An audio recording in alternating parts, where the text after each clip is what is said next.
ആദ്യമേ പറയട്ടെ, ഞാനൊരു പ്രവാചകനൊന്നുമല്ല. ശേഖരിച്ച വിവരങ്ങളുടെ അടിസ്ഥാനത്തിലാണ് ഈ പരിപാടിയിലേക്ക് കടക്കുന്നത്. പ്രവചനം എന്ന് പറയാൻ പറ്റുകയില്ല.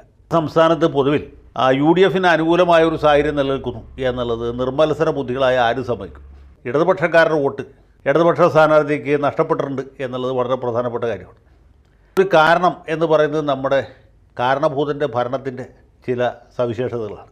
ഇടതുപക്ഷത്തിന് തെറ്റുതിരുത്താനും പരിശോധന നടത്താനുള്ള ഒരു അവസരമായിട്ട് അവർ കണക്കാക്കും എന്നാണ് എൻ്റെ വിശ്വാസം. ഇപ്പോൾ കേരളം 2019 LDF തകർത്തത് നവോത്ഥാനമായിരുന്നെങ്കിൽ 2024 അവരെ തകർക്കാൻ പോകുന്നത്, അല്ലെങ്കിൽ തകർത്ത് കഴിഞ്ഞിരിക്കുന്നത്, വോട്ടെണ്ണി കഴിയുമ്പോഴത്തേക്ക് നമുക്ക് അറിയാൻ പറ്റും.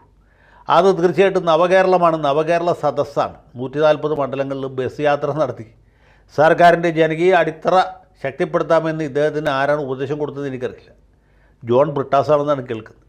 അങ്ങനെയാണെങ്കിൽ ബ്രിട്ടാസാണ് സത്യത്തിൽ ഈ തെരഞ്ഞെടുപ്പിൽ LDF ശവക്കുഴി തോണ്ടിയത്.